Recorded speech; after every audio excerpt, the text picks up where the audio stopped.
या वेलोसिटी। ठीक है, तो एक होता है रिकॉइल वेलोसिटी। वो क्या होता है? रिकॉइल तुम लोगों ने पढ़ा होगा क्लास 10th 9th 10th में। Recoil velocity, recoil velocity. काश तुम लोगों ने स्टेट बोर्ड के अलावा भी कुछ पढ़ लिया होता, तो सब तुम लोग पहले से पढ़ चुके होते।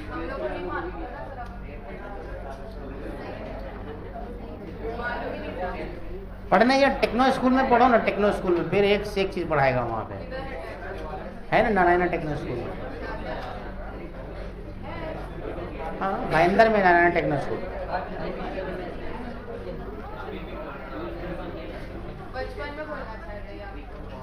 हाँ, तो तुम लोग स्मार्ट बनने के चक्कर में रसाज में पढ़ लिए होगे। अच्छा, रसाज के बच्चों से मिला, सब अच्छा अच्छा डांसर सब है, डांस बड़ा अच्छा करता है रसाज का बच्चा सब। तुम लोगों के दोस्तों में कोई नहीं रसाज का बच्चा, इस क्लास में एक भी रसाज का बच्चा नहीं है।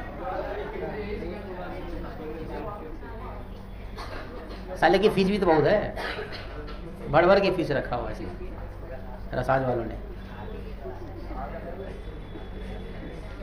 हाँ हाँ, आगे बढ़े। क्या होता है recoil velocity? Velocity of projection just after projection. क्या? Projector, sorry, velocity of projector just after projection. Velocity of projector just after projection, just after projection. मतलब तुमने बंदूक चलाया तो बंदूक की गोली आगे गई, बंदूक पीछे गया, तो बंदूक की गोली आगे, तो जो गोली की जो स्पीड होगी उसको मजल वेलोसिटी कहेंगे, और जो बंदूक पीछे भागेगा उसको रिकॉइल वेलोसिटी कहेंगे। ए, क्या है तुम लोग का? बाहर जाना है क्या?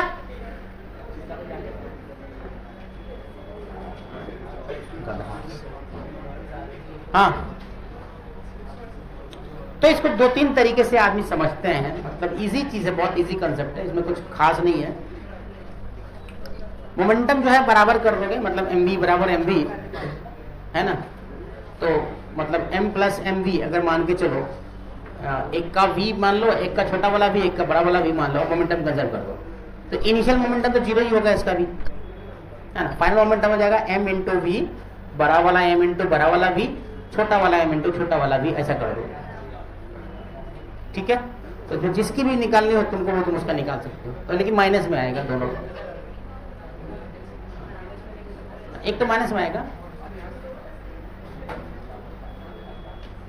अरे समझा कि नहीं समझा क्या बोला मैंने? बंदूक बना दें?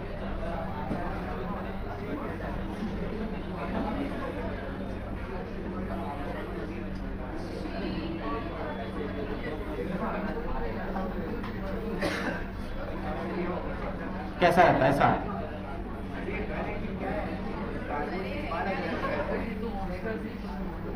m मास गन का,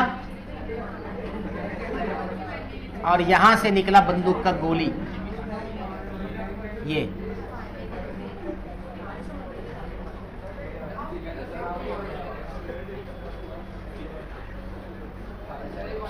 समझा?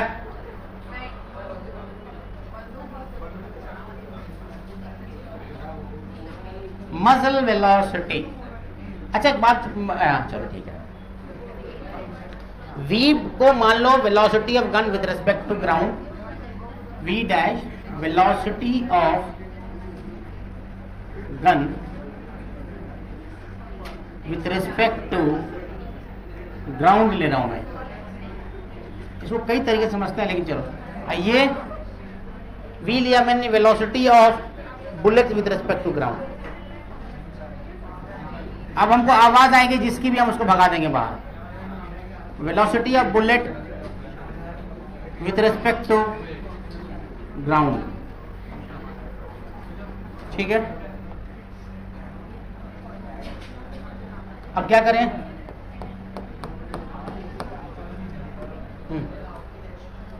तो मोमेंटम कंजर्व कर दो, कैपिटल गन है, कैपिटल कैपिटल गन का है, तो लिख भी तो दिया उसमें m v dash plus m we, p final is equal to m v plus m v, है ना। अरे कहां सेम दिख रहा है तुमको? एक बड़ा लिख रहा हूं, एक छोटा दिख नहीं रहा है क्या?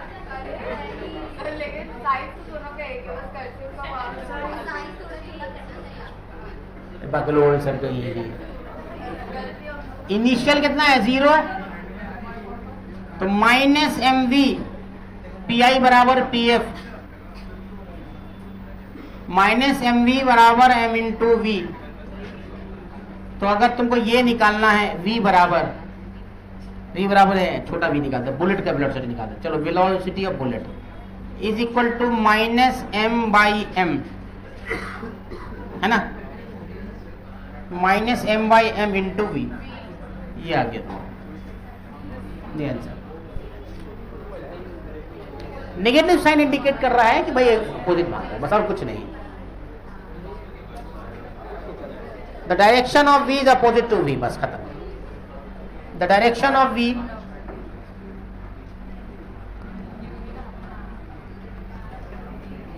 v dash is opposite to, तुम बोलते बहुत हो यार, v डैश।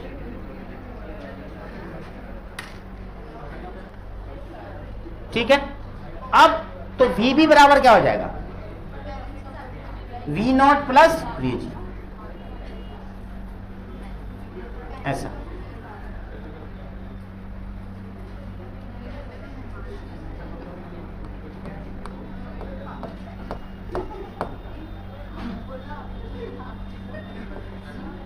हाँ, फिर क्या करेंगे?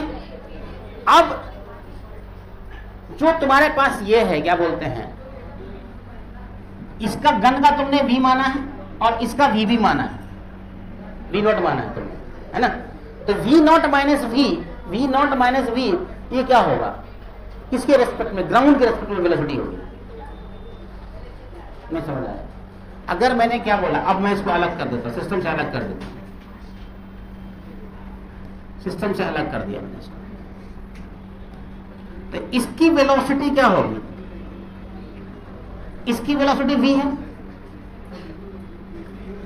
और इसकी वेलोसिटी क्या, बुलेट की वेलोसिटी क्या है, क्या माना है तुमने, v नॉट माना है। तो v नॉट माइनस v अगर लिखेंगे, इसका क्या मतलब हुआ, ग्राउंड के रिस्पेक्ट में आएगा। अरे यही चीज तो यहां,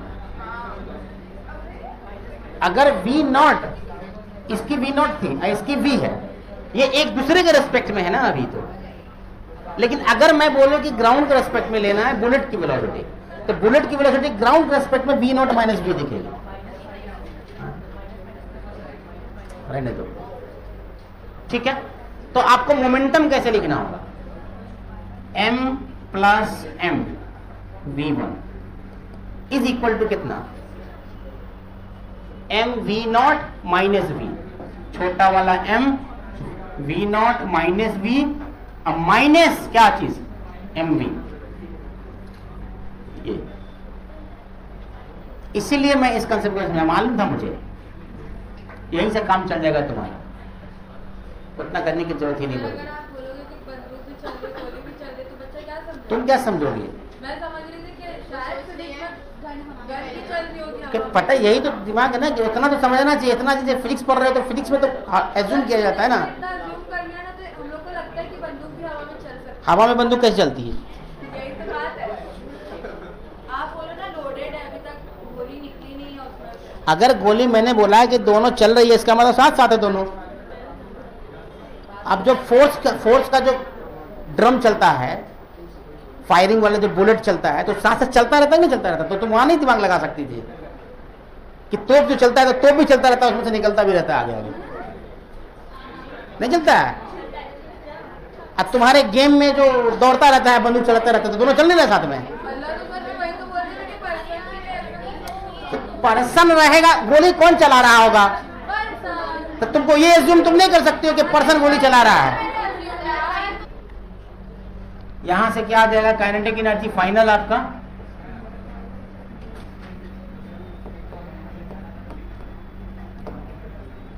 काइनेटिक एनर्जी फाइनल जो निकालना होगा तो यह हो जाएगा 1/2 m² v² divided by m plus m। ये एक तुमको काइनेटिक एनर्जी फाइनल है। ठीक है, तो अगर इसको इनिशियल काइनेटिक एनर्जी माने मतलब EI और इसको हमने EF मान लिया, तो EF बाई EI बटे EF करके देखो कितना आ रहा है,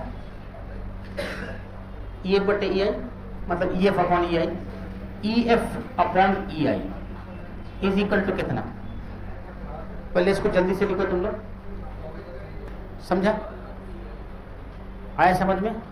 अब लॉस ऑफ एनर्जी निकालना हो तो क्या करोगे, लॉस ऑफ एनर्जी निकालना हो तो इजी है, इजी है। Loss of energy is equal to 1/2 m v² minus 1/2 m v² plus 1/2 m v dash का स्क्वायर, यही होगा।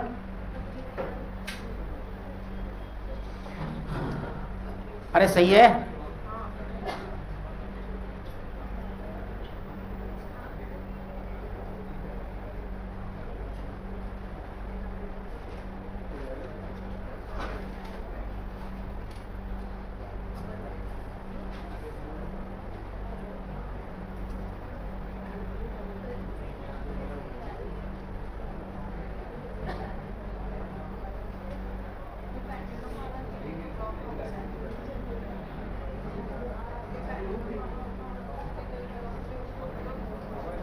एक बैठो बैठ चल, एक साथ है बात नहीं आती है। हाँ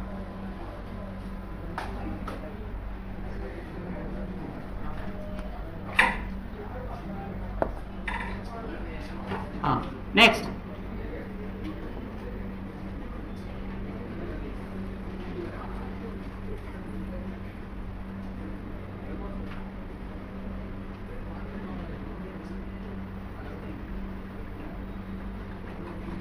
ये कंडीशन है, ये m है और v वेलोसिटी से है, ये फिलहाल तो रेस्ट में, बाद में टकराएगा तो ये यहां चला गया मान लो, तो मान लेते हैं कि ये जो हाइट है h है, इसकी वैल्यू निकालनी है इस कंडीशन में। Bullet get embedded in the block, अब क्या है, बुलेट कहां है, इसके अंदर ही है और ये पूरा ऐसे ऊपर उड़ गया है ना, तो आपसे कुछ भी पूछ सकता है, टेंशन की वैल्यू भी पूछ सकता है, आपसे वहां टेंशन भी पूछ सकता है।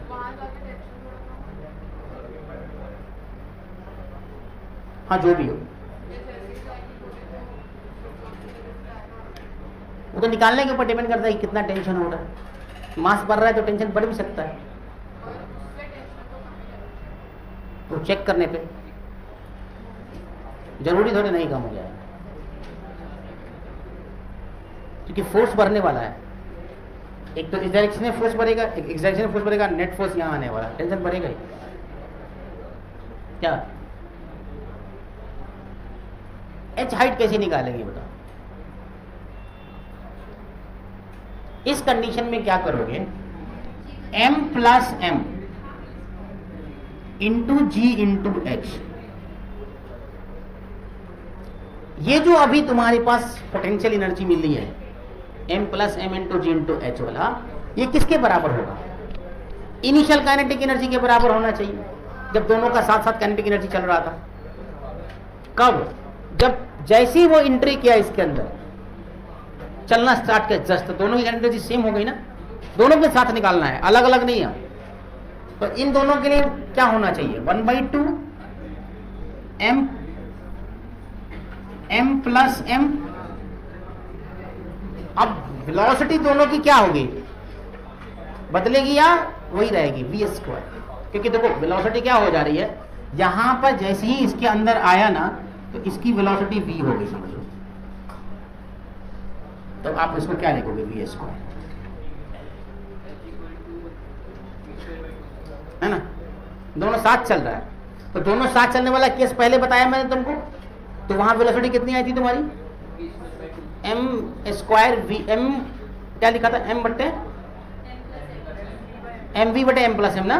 हाँ, तो आप लिखोगे यहां से m plus m into G into H 1/2 m plus m, और ये हो जाएगा m square v square m plus m का होल स्क्वायर। ठीक है, ये v की वेलोसिटी है, ये जो v निकाला था पहले, तो यहां से ये कट गया। अब यहां से आप h की वैल्यू लिख सकते हो इजीली, यहां से h की वैल्यू लिख सकते हो, यहां से h लिख सकते हो। लिखो तो कितना आता है,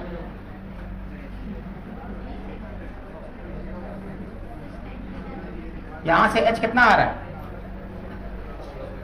यहां से h कितना आएगा, 1/2 m प्लस m बट्टे m प्लस m होता है क्या, नहीं, m प्लस m का स्क्वायर हो जाए। हाँ ठीक है,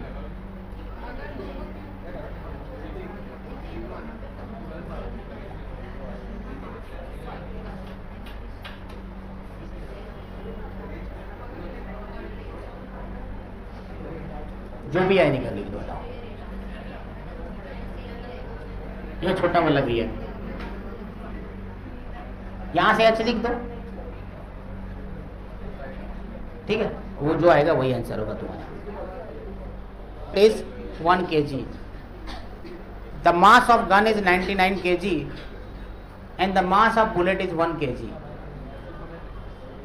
Initially the system is at rest on frictionless surface. Initially the system is at rest on frictionless surface. If the muzzle speed of bullet is 100 meter per second, surface, full stop. If the muzzle speed of bullet is, if the speed of bullet is 100 meter per second, 100 meter per second, then find the velocity of bullet with respect to ground. अब क्या है, ये कुछ इस तरह का diagram इसमें दिया हुआ है।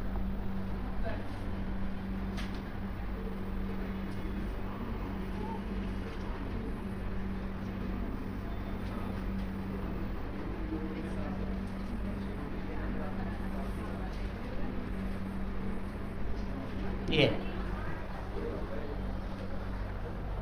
99 kg का,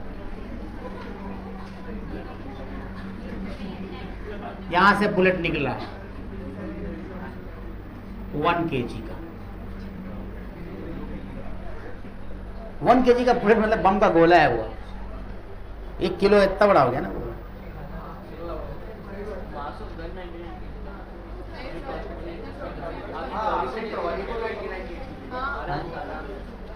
क्या हुआ,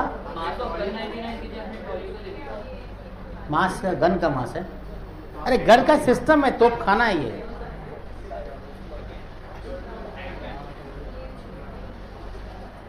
तुम कहना क्या चाहते हो ये बताओ मुझे पहले। सिंपल गन नहीं है, गन माउंटेड है गाड़ी के ऊपर में ऐसे। निकाल जल्दी से, जो पूछा है वो।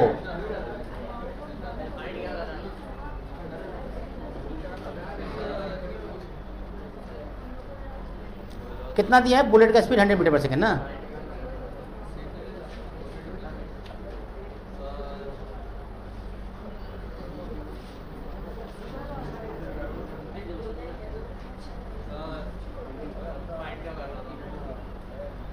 Velocity of bullet with respect to ground निकालना है। अभी 100 मीटर पर सेकंड क्या दिया हुआ है, 100 मीटर पर सेकंड वेलोसिटी ऑफ इसके रिस्पेक्ट में दिया हुआ है गन के। मजल स्पीड है ना, मजल स्पीड जहाँ बोल दिया इसका मतलब ये गन के रिस्पेक्ट में 100 मीटर पर सेकेंड, 99 मीटर पर सेकेंड। सवाल बनाना छीछा करने से अच्छा है कि तुम दिमाग लगाओ सवाल पे।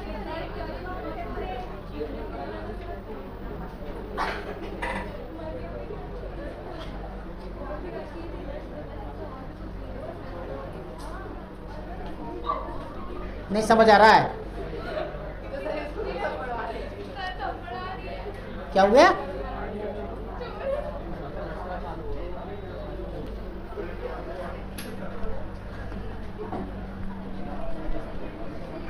Example,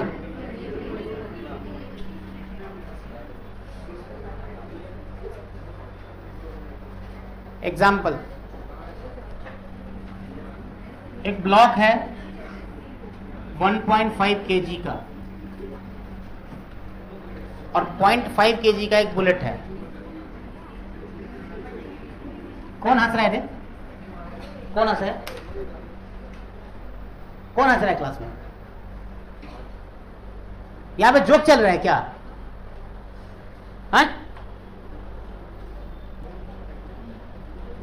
find the stopping distance, इस सवाल में वही बनाना है। Find the stopping distance.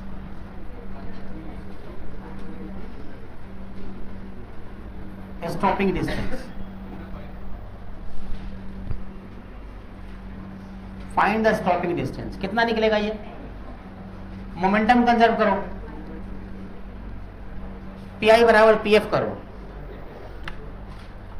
ठीक है? पीआई बराबर पीएफ करोगे तो क्या निकलेगा? हाँ, साथ में चलेगी ना, फिर बाद में दोनों इम्बेट हो गया, इम्बेट होने के बाद दोनों साथ चलने लगा, फिर रुक गया। तो पीआई तुम्हारे पास 0.5 इंटू 10 है, इक्वल टू पीएफ कितना हो जाएगा? 2 ना, 2 इंटू वी, 2 इंटू वी।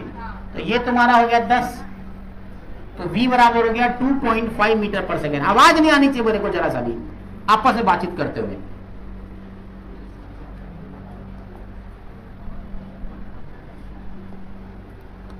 कुल्लड़ बेचने लगता है बैठ करके। अब स्टॉपिंग डिस्टेंस निकालने का तुम्हारे पास बहुत ही अच्छा फॉर्मूला तुमको पता है, v square by u square plus 2as। तो v तो 0 हो जाएगा, है ना? माइनस की प्लस माइनस ना, v square u square plus 2s होता है ना, वी स्क्वायर बराबर यू स्क्वायर प्लस 2s होता है, वी स्क्वायर बराबर यू स्क्वायर प्लस 2as, तो -2, तो minus u square is equal to 2as। यही s निकालना है तुमको। तो तुम्हारे पास माइनस यू स्क्वायर ये है क्या? है ना, ये तो आया ना, यही आया ना। ये जो v आई है, ये v कौन है? यहां से टकराने के बाद ये बॉडी चलना स्टार्ट होगी, जाके कहीं पर रुकेगी, है ना? इसका मतलब इनिशियल वेलोसिटी तो यही है। तो यही इनिशियल वेलोसिटी तुम क्या लोगे? 2.5 का माइनस 2.5 का whole square is equal to 2 into a into s. अब ए अपने को पता नहीं है, ए कैसे निकालेंगे? फ्रिक्शन से निकालेंगे। यस, फ्रिक्शन से निकालेंगे। ए 1 आएगा, -1, 3.125। यस, A1 आएगा। Mu M G, M A बराबर mu M G, M A बराबर म्यू एम जी, है ना? एम ए बराबर म्यू एम जी। यहां से तुमको क्या निकलेगा? एक्सेलरेशन। कौन कौन कट रहा है? एम से एम कट रहा है। ए बराबर म्यू इंटू जी, म्यू कितना? 0.1 इंटू 10, ये हो गया 1 मीटर पर सेकेंड। अरे समझा, है ना? लेकिन ये ध्यान रहे कि ये जो ए है ना, जो क्या है, it is not acceleration, actually it is D acceleration.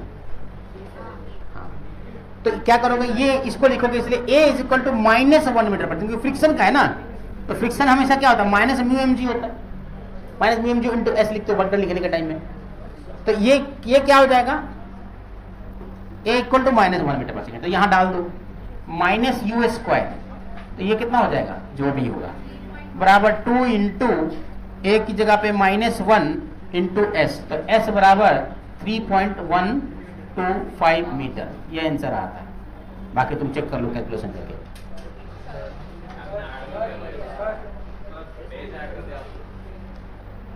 ये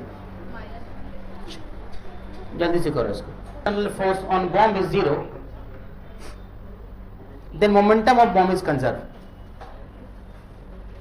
The momentum of bomb is conserved.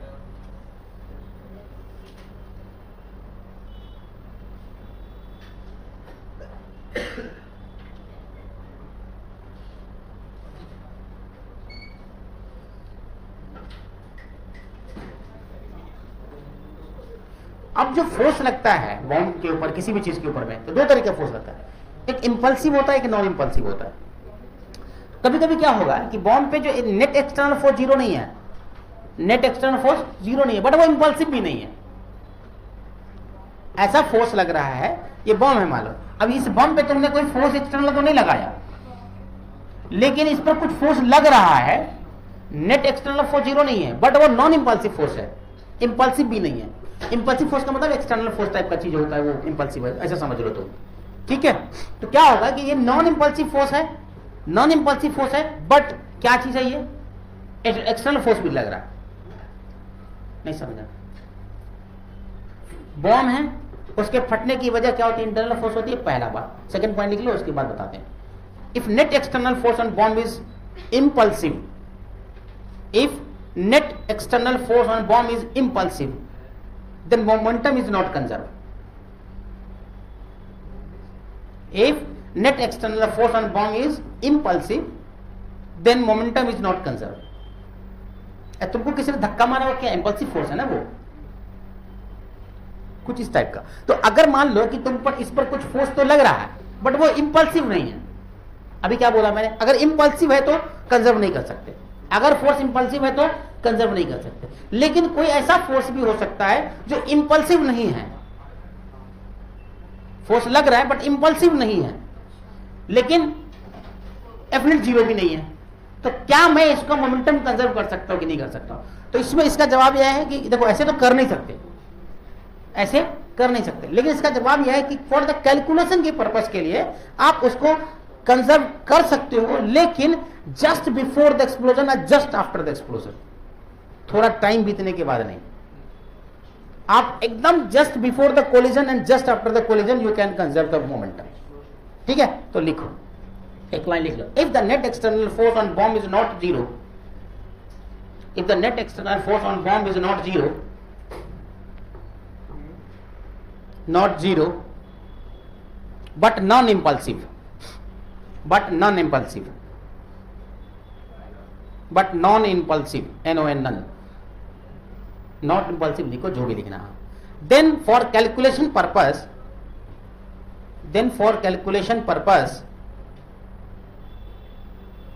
momentum conservation can be applied,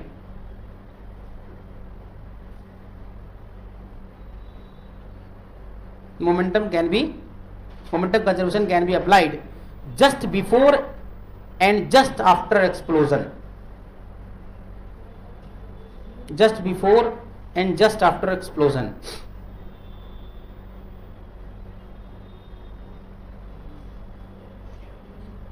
ठीक है। अच्छा, ऐसा क्यों कर सकते हैं? ऐसा इसलिए कर सकते हैं क्योंकि जो इंटरनल फोर्स होता है वो वेरी हाई होता है, फटने के लिए बहुत हाई फोर्स चाहिए, है ना। और जो नॉन इंपल्सिव फोर्स लग रहा होता है उसके ऊपर में बहुत कम लग रहा होता है।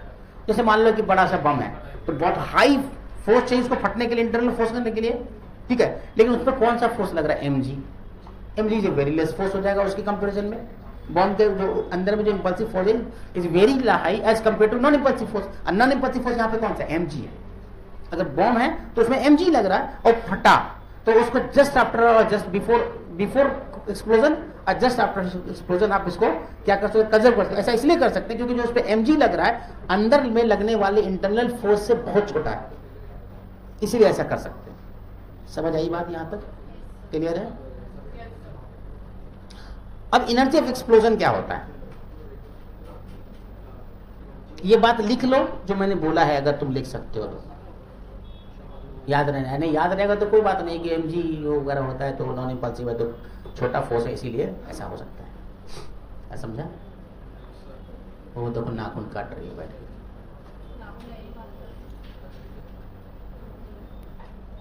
गहन अध्ययन कर रही है नाखून करके, मेरा बढ़ेगा कैसे, मेरा छोटा कैसे होगा, साफ कैसे होगा, पढ़ाई पे ध्यान नहीं है।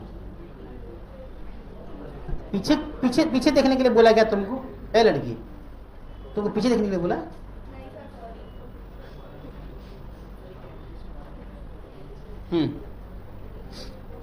ये लिख लोगे?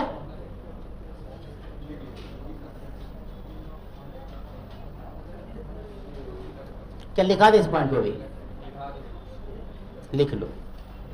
कहां लिखा? Just before, just after explosion, because at the time of explosion,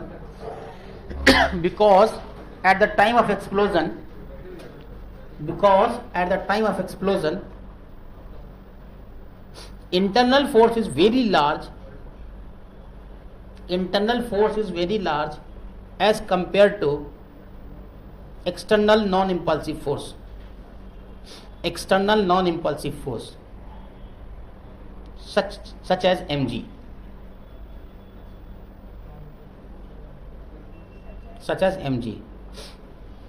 so non-impulsive force is negligible.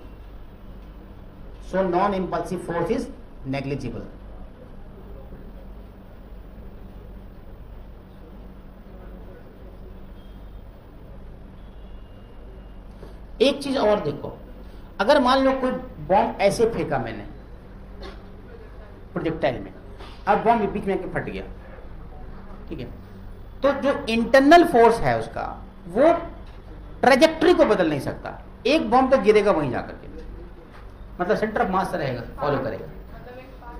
हाँ, सवाल बनाते हैं, उसी समझ में आएगा। छोड़ो, उसको बनेंगे तो फिर कंफ्यूजन और क्रिएट होगा।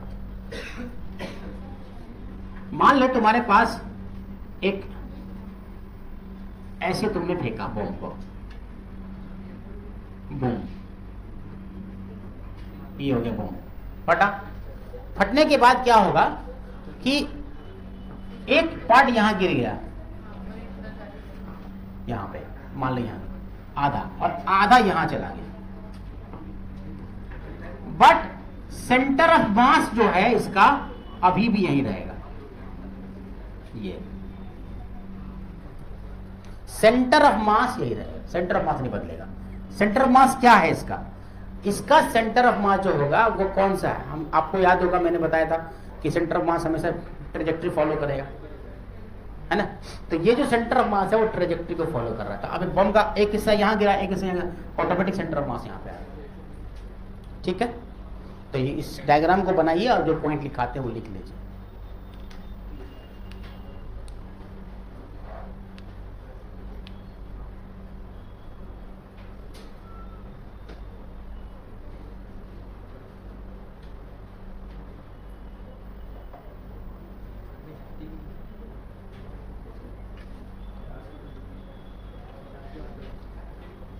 ठीक है। A bomb is not blast, अगर ये बॉम्ब ब्लास्ट नहीं करे तब क्या होगा? A bomb is not blast, then centre of mass follow the projectile trajectory. A bomb is not blast, then centre of mass follow the projectile trajectory.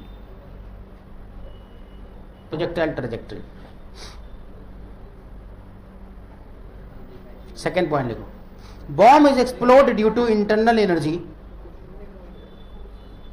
लिखा? हाँ, energy लिखो ना, फोर्स क्या, एनर्जी की वजह से ना आता वहां पे। A bomb is not blast, then centre of mass follow the projectile trajectory. लिखा?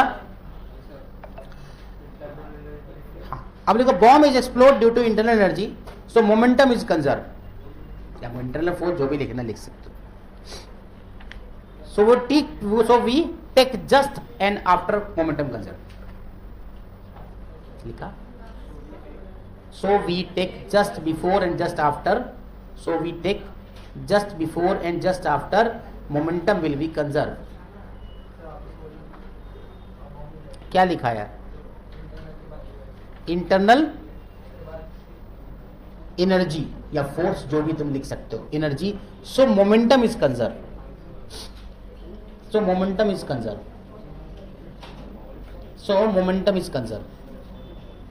So we take just before and just after momentum will be conserve. हाँ तो वही पीछे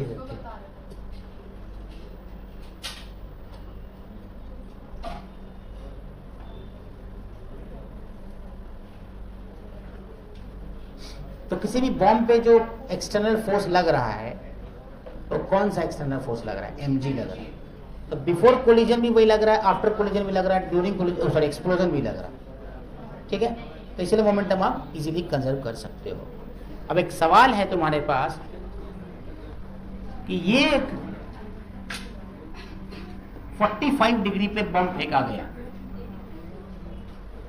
है ना, बॉम्ब को 45 डिग्री पे फेंका गया और ये फटा तो रेस्ट में आया, रेस्ट में आके यहां पे गिर गया। ठीक है, एकदम मिडिल में जाके फटा। स्पीड इसने 10 मीटर पर सेकंड दे दिया है, 10 मीटर पर सेकंड। स्पीड क्या दिया है? 10 मीटर पर सेकंड दिया है। और सेंटर ऑफ मास से लेके इसका x2 मान लेते हैं अपन इसको।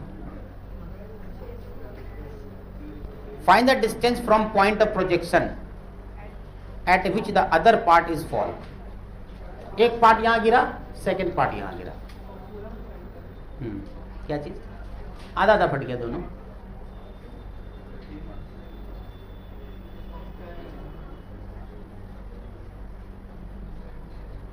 क्वेश्चन में इतना इंफॉर्मेशन नहीं दिया रहता है, तो मैंने दे दिया है इत्तेफाक से।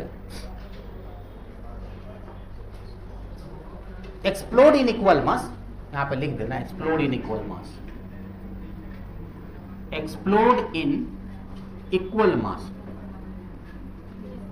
अगर इक्वल मास में एक्सप्लोड किया है, एक यहां गिर गया है और एक यहां चला गया है। ठीक है, एक्सप्लोड इन इक्वल मास लिख लिया।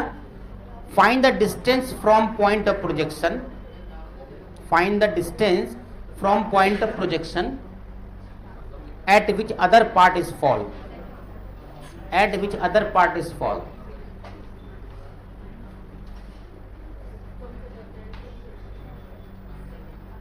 अदर पार्ट इज फॉल निकालिए इसको।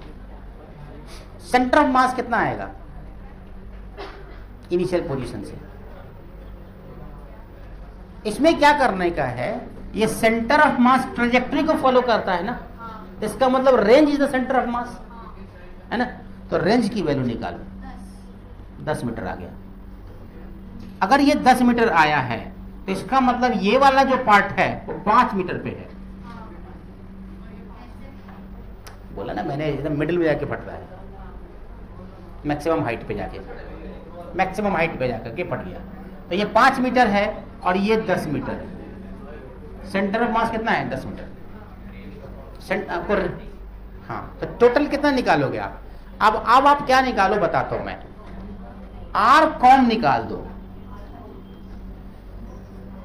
आर कॉम क्या है? m1x1 plus m2x2 divided by m1 plus m2।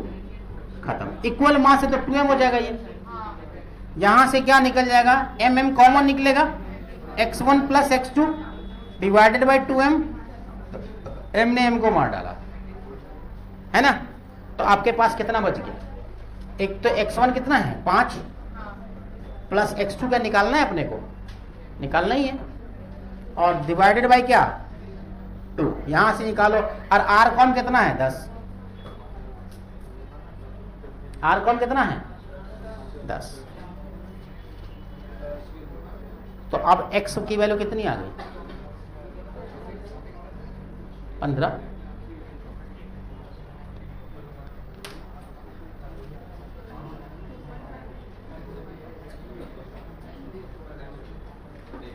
हो गया?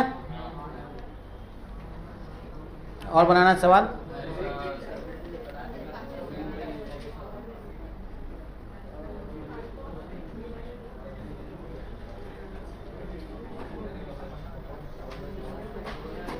ग्रुप में आज मैं कुछ फोटो भेज दूंगा, कुछ स्पेशल प्रॉब्लम का, उसको बना लेना। एक क्वेश्चन लिखो। ए शेल, होमवर्क है, a shell rests at origin, a shell rests at origin, a shell rests at origin, explode into three pieces of mass, explode into three pieces of mass 1 kg, 2 kg. A shell rests at origin, explode into three pieces of mass 1 kg, 2 kg and n kg. N for neta, n kg. The mass 1 kg and 2 kg fly off. The mass 1 kg and 2 kg fly off with a speed 12 meter per second. 12 meter per second.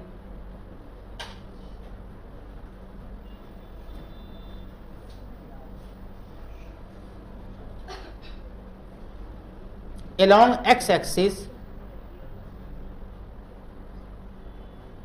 and 8 meter per second along y-axis. Then 8 meter per second along y-axis.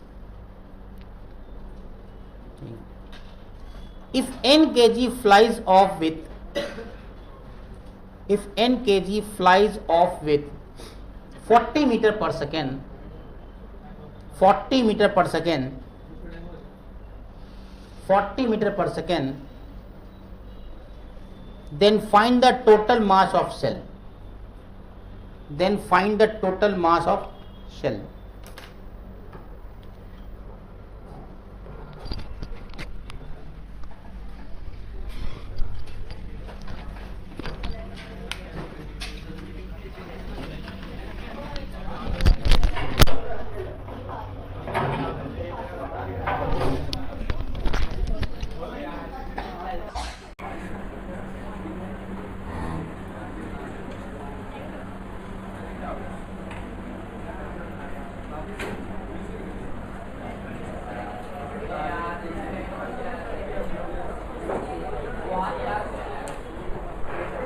Initially the velocity of A is 0.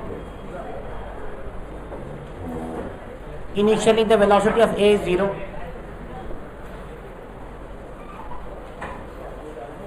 And block B is moving with, and block B is moving with velocity V0. And block B is moving with velocity V0. And spring at natural length, spring at natural length, spring at natural length. Find the maximum extension in spring. Find the maximum extension in spring.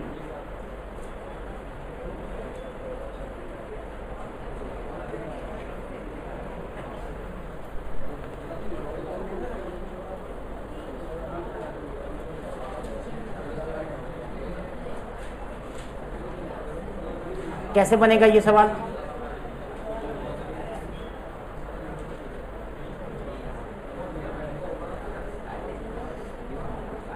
क्या होगा कि block है, दो block का spring system है, block चलेगा पहले, जैसे चलना स्टार्ट करेगा पहले तो ए ब्लॉक रुका रहेगा, बाद में ए भी साथ साथ चलना स्टार्ट करेगा। तो पहले ए ज़्यादा चलेगा, बी पहले थोड़ा ज़्यादा चलेगा स्पीड से, ए थोड़ा कम चलेगा। फिर लेकिन धीरे धीरे एक टाइम ऐसा आएगा कि दोनों साथ साथ चलने लगेगा। जिस वक्त साथ साथ चलेगा उसी टाइम में मैक्सिमम एक्सटेंशन होगा।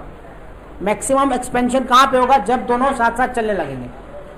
ठीक है, तो वही आपको निकालना है कि जब दोनों साथ साथ चलने लगे तो उस टाइम में कितना ज़्यादा एक्सपेंशन होगा।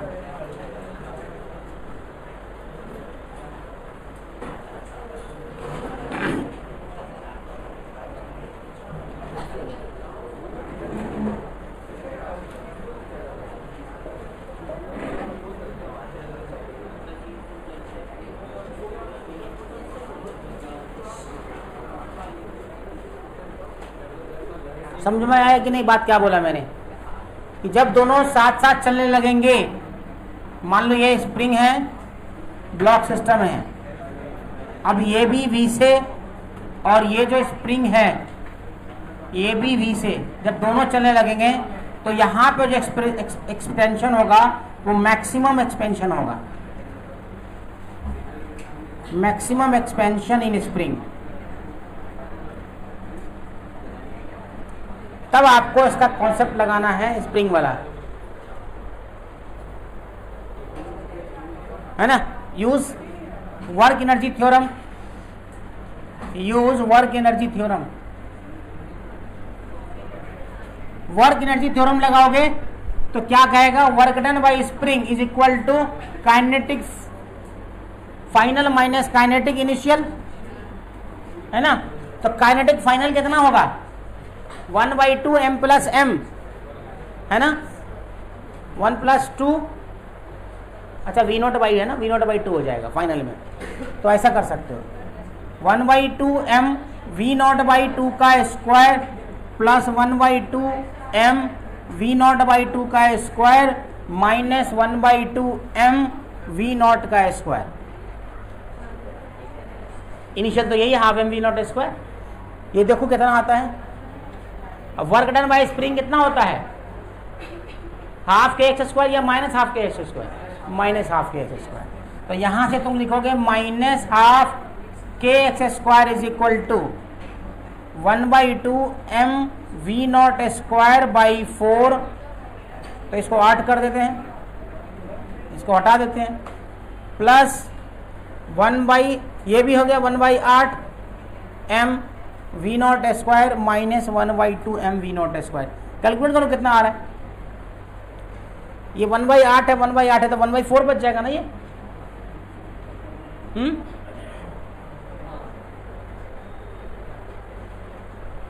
चेक करो कितना आता है।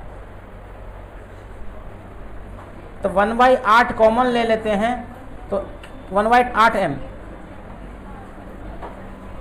सब तो कॉमन ही निकल जाएगा, पूरा कॉमन निकला 1 + 1, तो 1/4 m V0 square minus 1/2 m V0 square. देखो कितना आता है ये कैलकुलेट कर, माइनस 1/4 आ रहा है क्या, माइनस 1/4 है ना, minus 1/4 m V0 square, minus 1/4 m V0 square. तो यहाँ से आपको क्या क्या चीज़ गया, माइनस से माइनस गया। तो आपको क्या निकालना है पता है, यही x निकालना है, ये x निकालना है। जल्दी से x निकाल के देखो कितना आया, कितना आया x,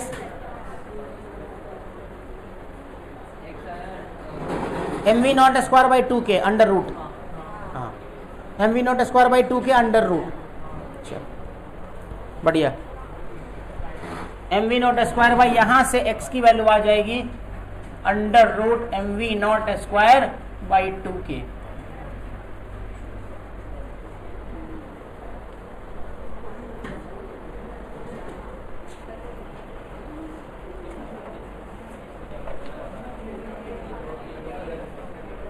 चलो एक सवाल और कर लेते स्प्रिंग पे, करें या छोड़ दें।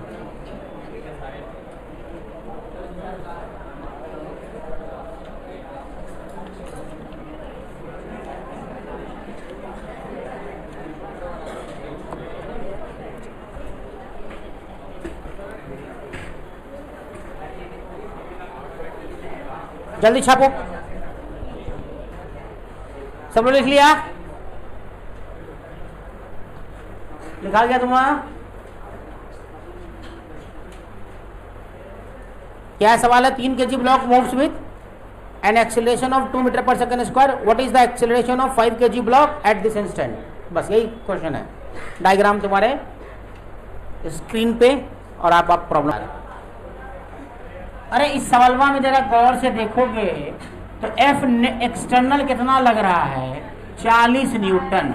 तो ए सेंटर ऑफ मास इसका हो जाएगा 40/8, दैट इज 5 मीटर पर सेकंड स्क्वायर। उठाइए इसमें डालिए, यहाँ पे लिखिए 5, m1 लिखिए 5 और क्या लिखा है, किसका एक्सेलरेशन दिया हुआ है, 3 kg block with acceleration of 2 metre. तो m1 का नहीं दिया हुआ है, m1 और a1 निकालना है आपको, +3 × A2 2 दिया हुआ है, डिवाइडेड बाई m1 + 8। तो 8 पंचे 40, 5A1 प्लस 6 तो 34 इज इक्वल टू 5A1, तो A1 बराबर 34/5 मीटर पर सेकेंड स्क्वायर। आंसर खत्म हो गया। क्या तुम लोग भी, फिगर आपके बोर्ड पे लिखा हुआ है और सवाल है कि find the maximum extension in the spring, मतलब एक्स की वैल्यू निकालनी है। मैक्सिमम एक्सटेंशन बराबर what, maximum extension that is what, यही निकालना है आपको। जल्दी से फटाफट निकाल के बताइए मुझे जरा सा। अब क्या करोगे कि अब इसके फ्रेम में बैठ जाओ। यहां पे सेंटर ऑफ मास होगा, मान लो ये सेंटर ऑफ मास का जगह है, यहां पे तुम बैठ गए।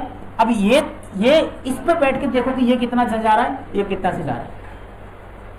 अभी तुम ग्राउंड से देख रहे हो कहां से जा रहा है। अब तुमने वेलोसिटी सेंटर ऑफ मास निकाला तो ये खुद भी चल रहा है ना, तो खुद भी चल रहा है तो इस पे बैठ जाओ। अब देखो कितना निकल रहा है, क्या उतना ही स्पीड होगी क्या जो ग्राउंड से देखने पे लगेगा? नहीं, अलग अलग होगी। तो वो देखते हैं कितना आता है।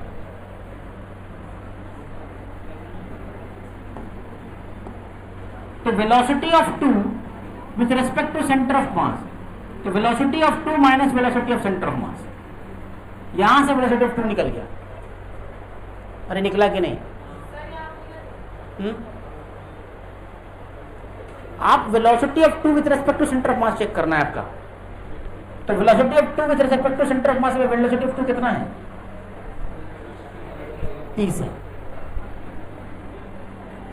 Minus of velocity of centre of mass 30 है, 60 मीटर पर सेकेंड। क्या चीज? वेलोसिटी 260 है क्या?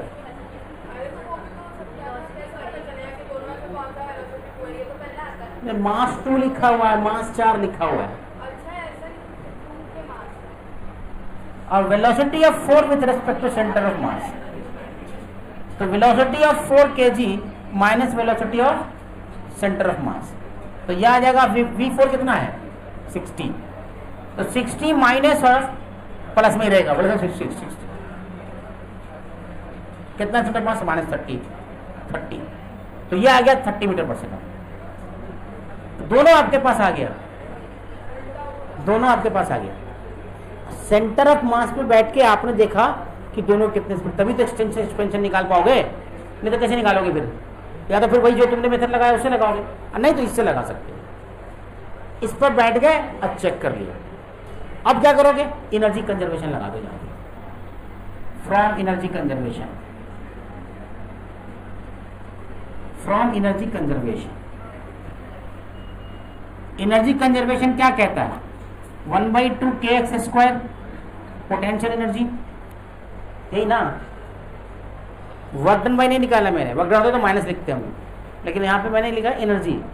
तो पोटेंशियल एनर्जी बराबर ½ kx² टोटल काइनेटिक एनर्जी, बाद में सिर्फ काइनेटिक एनर्जी बच रही है ना। तो कितना आ जाएगा बोलो? 1/2 इंटू 2 और वेलोसिटी सेंटर मास 60²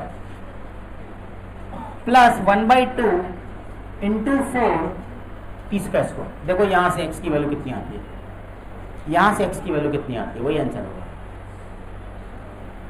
2 दूनी 4, 2 से 2 गया, और k की वैल्यू ऑलरेडी दी हुई है, तो ये हो जाएगा 100x² इज इक्वल टू, ये k की वैल्यू कितना है? 200 है, ठीक है। तो ये 100x² हो जाएगा, और यहां से कितना बच जाएगा? 3600 प्लस 900 दूनी 1800, है ना। तो ये आ गया 5400। तो 100x² इज इक्वल टू 5400। तो 100 से 100 कट गया, x बराबर √54। ये तुम्हारा आंसर है मीटर में।